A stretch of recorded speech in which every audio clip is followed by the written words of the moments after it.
أعوذ بالله من الشيطان الرجيم. بسم الله الرحمن الرحيم. إن الحمد لله نحمده ونستعينه ونستغفره ونتوكل عليه ونعوذ بالله من شرور أنفسنا ومن سيئات أعمالنا. من يهده الله فلا مضل له ومن يضلله فلا هادي له. أشهد أن لا إله إلا الله ولي الصالحين وأشهد أن محمدا عبده ورسوله صلى الله عليه وسلم. يا أيها الذين آمنوا اتقوا الله حق تقاته ولا تموتن إلا وأنتم مسلمون. السلام عليكم ورحمة الله وبركاته وأسعد الله أوقاتكم بكل خير. tumtenda owekitiibwa Allah subhanahu wa ta'ala n'amatendo amalungi agatali mbubi bwonna wadde obukendeevu bwonna. Tumusaba owekitiibwa Allah tabaraka wa ta'ala asobola okusaasira kwe n'emirembe gye ku owekitiibwa Muhammadin sallallahu alayhi wa sallam. Bagala ab'ebitiibwa nkuutira omwoyo gwange n'egyammwe okubeera nga tutya Allah subhanahu wa ta'ala. Omubaka Muhammadin sallallahu alayhi wa sallam yatugamba nti buniya al-islam ala khamsin. Obusiraamu buno bwe tulimu buyimirirawo bwazimbibwa oba buyimiridde ku mpagi ttaano. Empagi ekulembera buli omu abeere ng'aganyulwa mu kino kyalimu oba aganyulwe mu linnya lya Kamada lya Burayimu, kubeera ng'agambye nti ashhadu an la ilaha illa Allah. Kigambo ekyo kyangu nnyo okwatula ku lulimi, naye ate kizibu nnyo okutebenkeza mu mutima gw'omuntu. Kizibu nnyo. Akiraba alaba ng'ekyangu. naye Allah yagamba omubaka we Muhammadin, inna sanulqi alayka qawlan thaqila. Ekigambo kye ŋŋenda okukuwa kizito, si kyangu. Ne lwakubadde akyogera alabanga kyangu. Ekigambo ekyo anaatuuka nakyo ewa Allah, ne yeeyanjula ewa Allah we ng'akirina, anaaba yeesiimye. Ojja kuba weesiimye, naye bangi mu ffe tuyinza obutakisangayo. Ne tubeera mu bantu Allah baagamba nti wabada lahum min Allahi ma lam yakunu yahtasibun. Waliwo abantu nga tujja kutuuka ewa Allah tusangeyo ekyo kye tubadde tutasuubira nti kyekiriyo. وبدا لهم سيئاتهم ما كسبوا. tujja kutuuka eri Allah yatutonda nga bye tulowooza nti twabikola nga byonna Allah yabigoba. وحاق بهم ما كانوا به يستهزئون. Kiba kitegeeza nti tuyinza okuva mu nsi nga tulowooza nti tuli basiraamu, ne tutuuka ewa Allah nga tetuliyo. Yatugamba sallallahu alayhi wa sallam ti ku lunaku lw'enkomerero abaddu tweyanjula ewa Allah. Buli muddu ne bamukwasa fayiro ye nga 99. Nabbi yagamba nga omuntu bamuwa fayiro 99. Olaba nga ntono nnyo oba nnyingi ku myaka 7 gy'omaze mu nsi, nga fayiro yo ewandiikiddwa buli kanaku okoze, naye nga bamuwa fayiro ze 99. Ng'obugazi wa fayiro ezo yagamba nga zenkanankana amaaso go gwe gakomye okulaba. Allah bw'alimala ozikukwasa akubuuze nti muddu wange fulani ebiri omwo bibyo kubanga lunaku lwakwogera mazima si lwakwegaana ng'olwaleero oli bwe yeegaana kyakoze ageraga ya Allah byange. Akubuuza ekyokubiri nti ababaka bamalayika bange bakuwaayira abaabiwandiika. Omwanukule gwe kenyini omugati ya Allah tewali kye baawaayira, byonna bye baawandiika nabikola.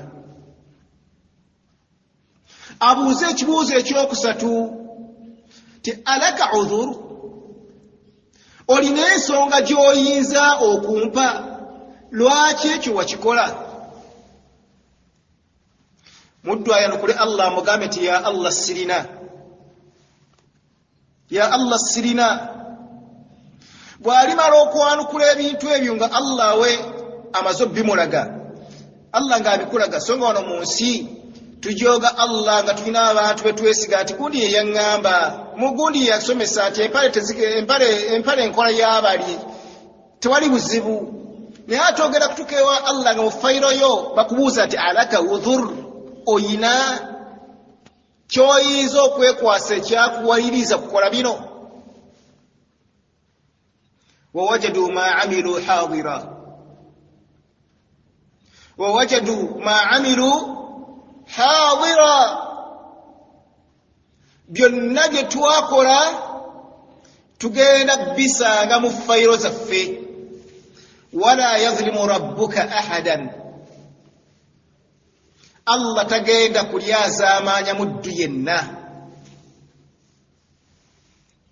Ebibuuzo ebyo bw'alimala obbikubuuza omulaze nti byonna bibyo, omulaze nti toyina kiweekwasa kyonna, akugambe nti la dhulmu alyawm, olwaleero sigenda kulyazaamaanya muntu n'omu. Allah subhanahu wa ta'ala mu kitiibwa kye akuggyeyo kakkaadi kagenda kuba katono nnyo, nga kakkaadi ako kaliko la ilaha illa Allah. Allah kakwasa omuddu muvumu obw'ekitalo, abuuze Allah subhanahu wa ta'ala ma hadhihi albitaqa, Allah wange kano kakkaadi kompadde kagenda kunnyamba ki ku bifayiro 99 bye nnina? Nga naye kennyini omuddu fa'atarafu bidhanbihim, akkiriza nti mu butuufu yagira ki? Yasobya. Amugambe nti kano kakkaadi kompadde kagenda kunnyamba ki ku bifayiro bino 99 bye nnina? Allah amwanukula amugambe ti la dhulma alyawm, muddu wange olwaleero teriyo gwe ŋŋenda kulyazaamaanya. Ne kkaadi gye bakuwadde erimu nti la ilaha illa Allah. Iyo obwesigwa obulina ewa Allah nti onaatuukayo nga kkaadi yo shahada gye wavudde nayo wano ogirina, oba wajatula nti la ilaha illa Allah. Obwesigwe obulina nti nja kutuuka ewa Allah wange, bwe banaabanga fayiro zange zonna bazimpadde, nja kutuuka eyo ewa Allah nga kkaadi bajja kugizikirayo nga yange. Shahada ntuuse nayo eri eyantonda oba nedda? We wali obuzibu. Yaquluuna bi alsinatihim ma laysa fi qulubihim, abasinga obungi muffe twogera n'ennimi zaffe naye nga mu mitima shahada teriimu, mitima teriimu. Naye wano bwe tuba twatula ku nnimi tulaga nti twakkiriza nti la ilaha illa Allah, era olabanga shahada eyo girina, naye abaffe weeri onaatuukayo ewa Allah eyo yakutonda nga shahada ogirina. banagikugirayo bagikuwe ng'egenda kuyamba ku fayiro zo 99 oba ezisukka ku ezo nga ddala Allah gyali akakasa nti wamukkiriza nti asinzibwa ali omu. Eririddawa nga tulimba abdu dinar, tuli baddu abasinza ssente. Ayina shahada wa nahnu min ubadi dinar. Shahada tugisigalizaawa ng'obusiraamu bwaffe butambulira ku ssente. Weziba oli musiraamu, wezitaba obusiraamu buno tobutwala nga nsonga, wezitaba ozinoonya mu makubo gonna g'oba olabye, oba kikwetaagisa kutta munno, oba kikwetaagisa kuwaayo munno okumuwaayira, oba kikwetaagisa mu mbeera ki, naye ng'ozifunye. Kyova olabanga Muhammadin sallallahu alayhi wa sallama yatugamba nti man akala bimuslimi akilatan, omuntu alya ng'alidde mu musiraamu munne ekyokulya kyonna, at'amahu Allahu, ne Allah agenda muliisa bit'aamin, ku mmere ey'omuliro jahannam yawma alqiyama.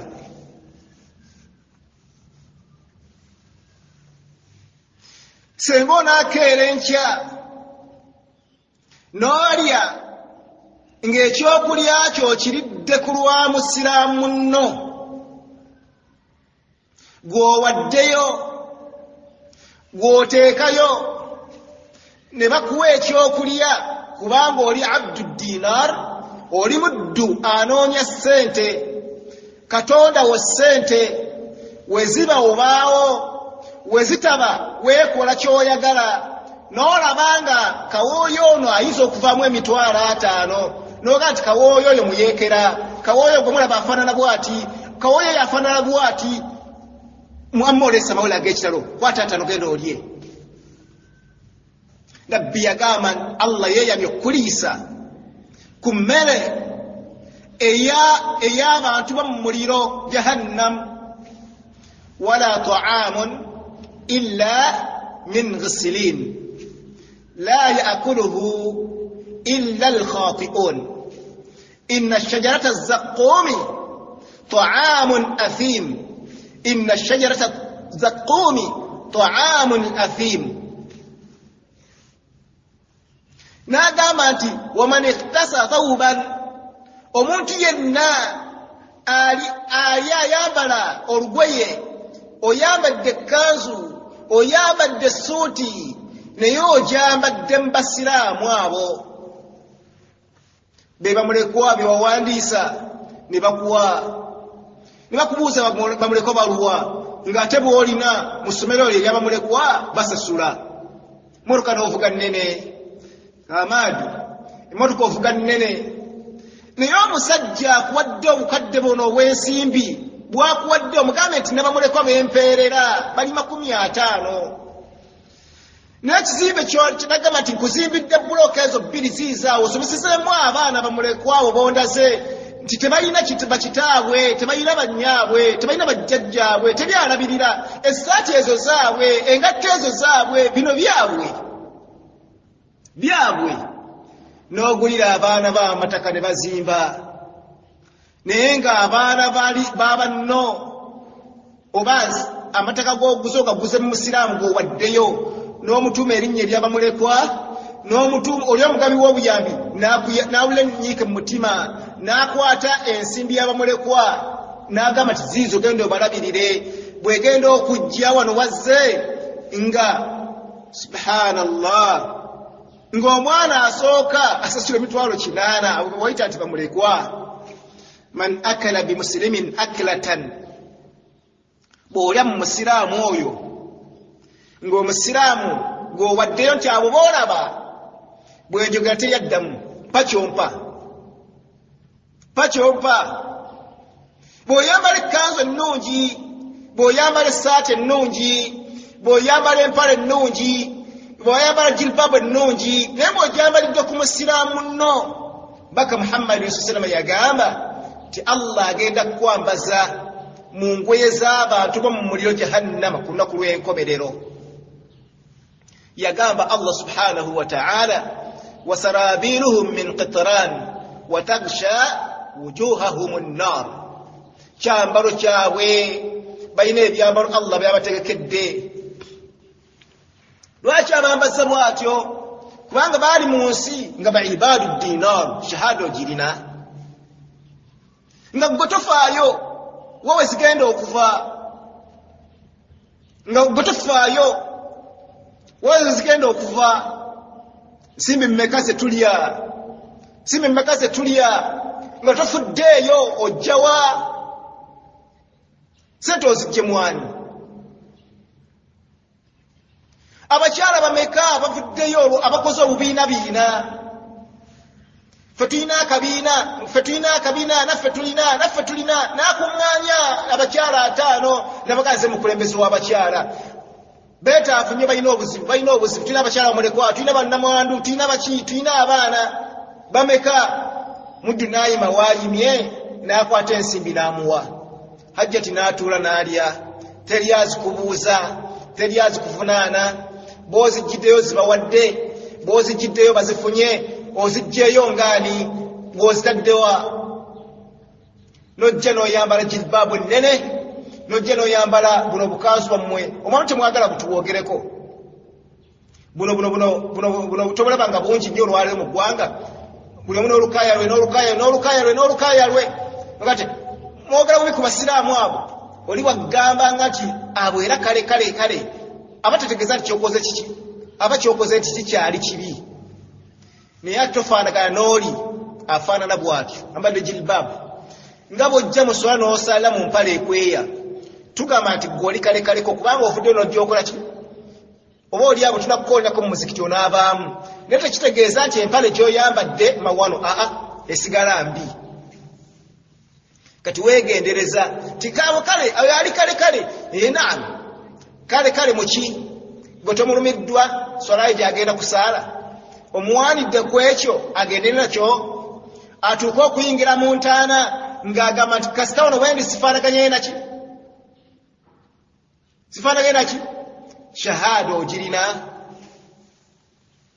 Bw'onooba togirina, kaadi eri kye bagamba siiyo, tejja kununula kukujja mu mbeera enkaawu, kubanga otuuse gy'ali ng'oli mustahzi'u, ojereegerera amateeka ga Allah, ogafuma, ogavvoola, olabanga ekitali kya mugaso, ogayisaamu amaaso nga bw'olaba, ng'ate okimanyi nti al istihza, okujereegerera amateeka ga Allah, ogavvoola, ogakkakkanya, nsonga ekkaafuwaza. Kati shahada onaagisangayo? Tolaba nti obadde osaala, naye osaala ng'ojerega abasaala. Kale n'olaba bano abayita abatabuliiki, abayita mu basalafu, n'asala n'amumunyala, ne bataleeta n'azikaali, omubuuza nti alhamdulillah, seeka ggwe tulage nabbi yazireeterawa? Osoma nnyo ni'ma al-haal, naye avuma. Osoma nnyo tukkiriza, nabbi yazireeterawa? Leeta nga nabbi alaga basahaba nti bwe baamalanga okusaala salaatu dhuhuri ne magharibi ne asiri nga bagamba nti ashhadu an la ilaha illallah astaghfirullah. Leeta. Naye bw'alaba akoze nabbi kyeyagamba, ate gwajerega n'avuma. Shahada onagijjawa ng'olina okwagala okw'ekibuyabuya, oyagalira mu bukyamu naye ng'omba oyagala. Wa minan naasi man yattakhidhu min duni llahi andada yuhibbunahum ka hubbillah.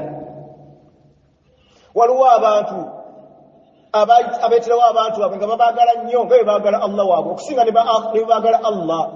niyo omukkiriza asinga kwagala Allah. Allah ogenda mwagala otya kukola byalagidde kuleka byaganye. Shahada ogenda jijja waggwe oba oli awo enaakununula ogenda jijjawa ng'okyali mu butaddiwa ng'okyazuula mu busiraamu muno.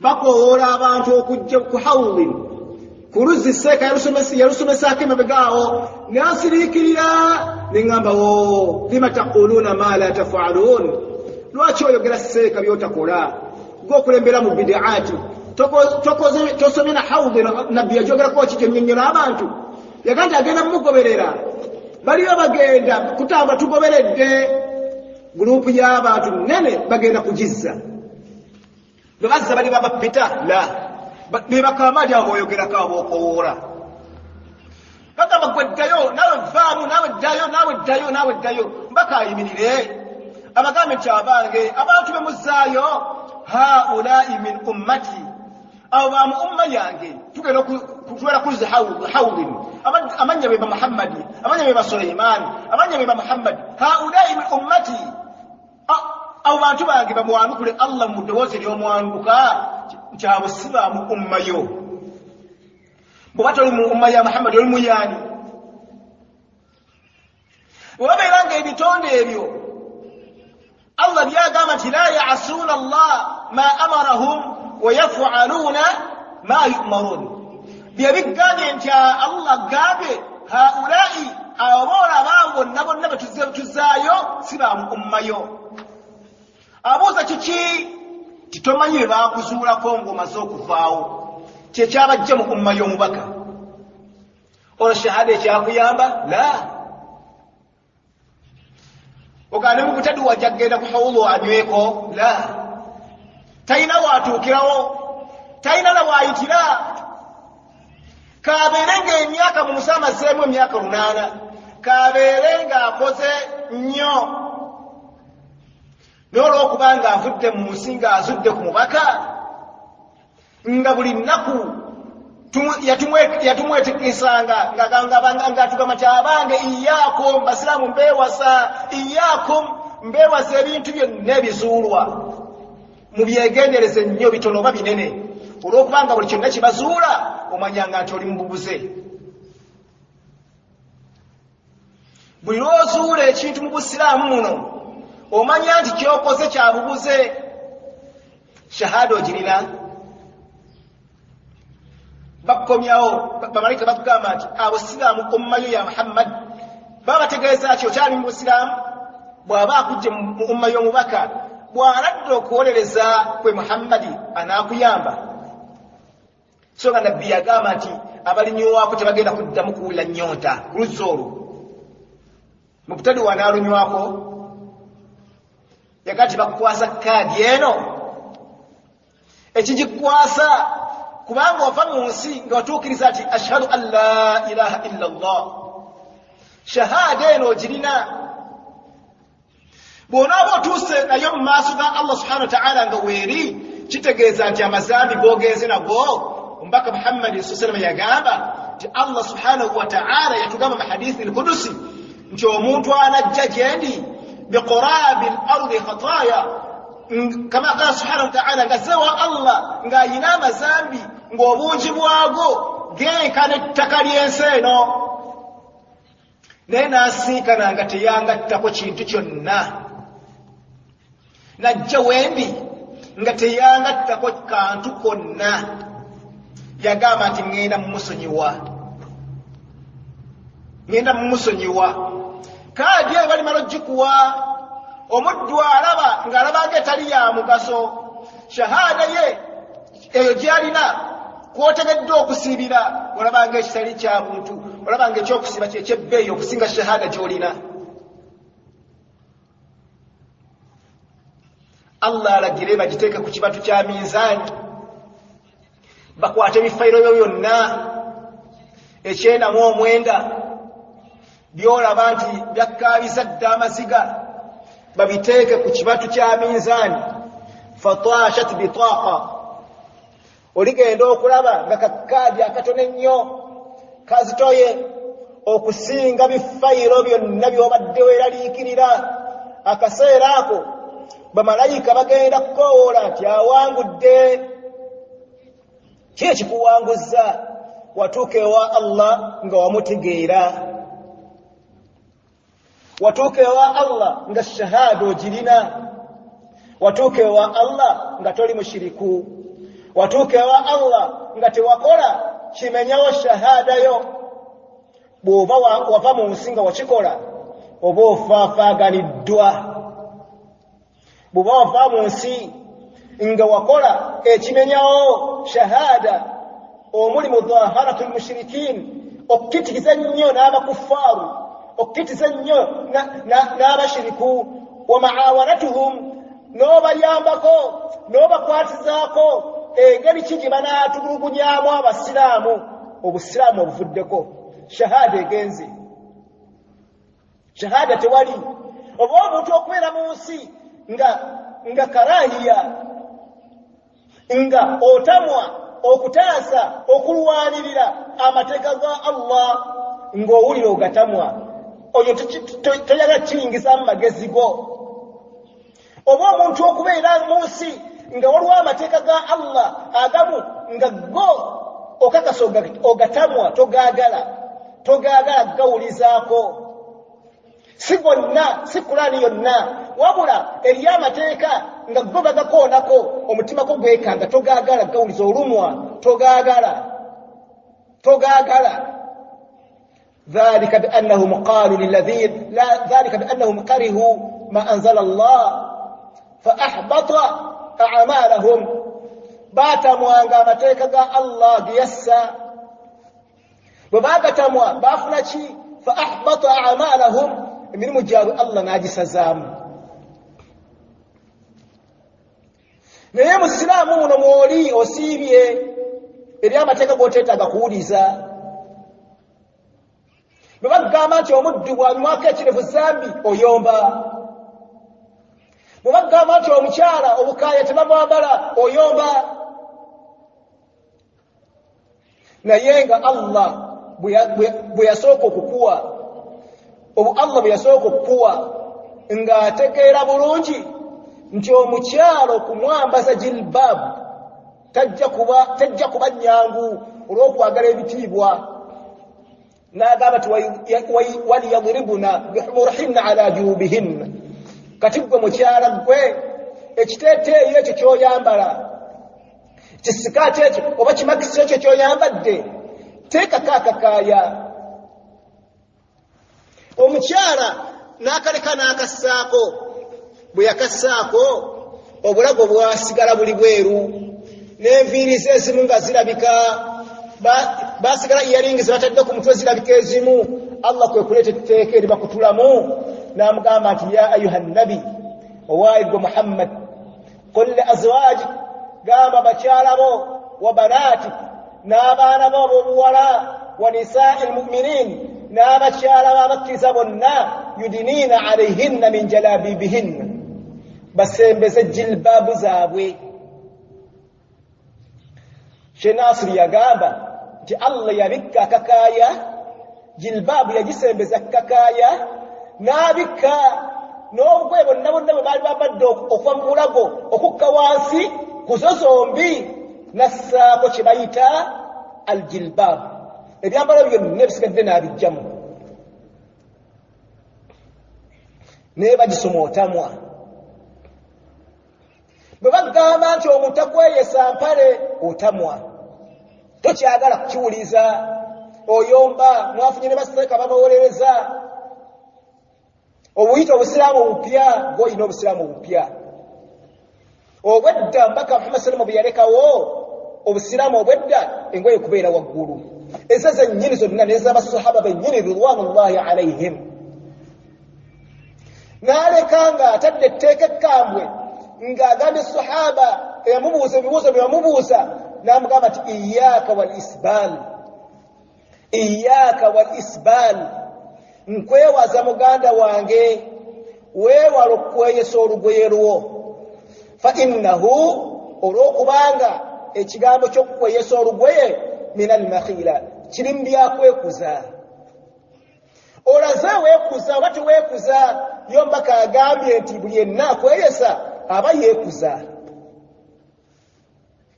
Kati gwe teeka ekyo mu nkola naye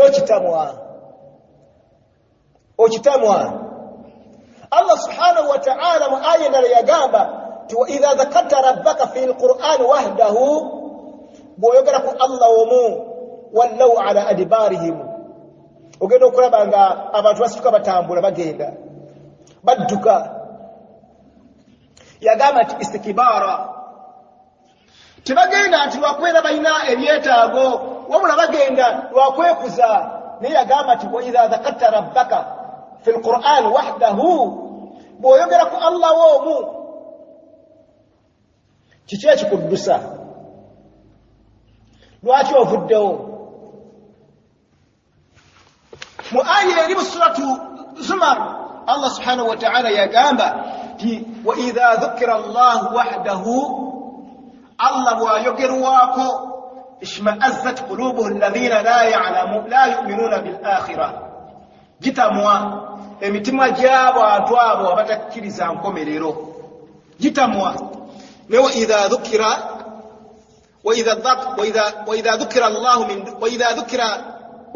min dunihi, bw'oyogera ku ebyo ebitali bya Allah subhanahu wa ta'ala, bwe boogera ku ebyo ebirala ebitali Allah subhanahu wa ta'ala yabatonda, wa hum yastabshirun, ogenda okulaba nga bakola ki? Basanyuka. Baganda babe ebitiibwa, tutereze shahada zaffe, tutereze enzikiriza zaffe. Bwe tubanga twagala okusinkana Allah tabaraka wa ta'ala, tusiime tutereze enzikiriza yaffe. Teriyo kigenda kututuusa mu maaso bw'ekitiibwa Allah tabaraka wa ta'ala. Abange ekikulu kyaffe, ekikulu mu nsi muno, si kusaala nnyo, si kusiiba nnyo, si kuwaayo zaka nnyo.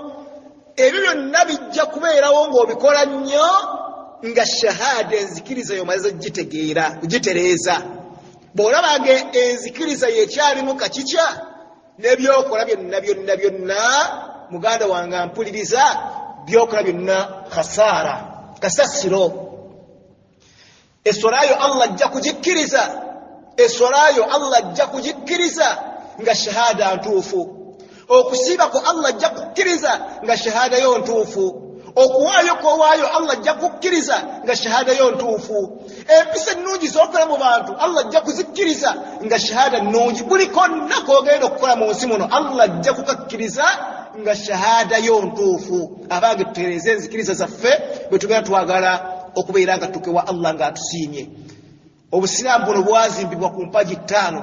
Olunaku olwaleero tutulidde ku mpagi emu yokka biidhnillahi ta'ala, ashhadatu an la ilaha illa Allah, okukkiriza Allah subhanahu wa ta'ala mu butuufu bw'okumukkiriza Allah tabaraka wa ta'ala. Tujjawo byonna ebiri mu mitima gyaffe, tuteekewo Allah yekka. Bwe tunaafaanagana bwetyo tujja kusinkana Allah tabaraka wa ta'ala ng'atusiimye. Barakallahu fiikum wa jazakumullahu khair. Wassalamu alaykum wa rahmatullahi wa barakatuh.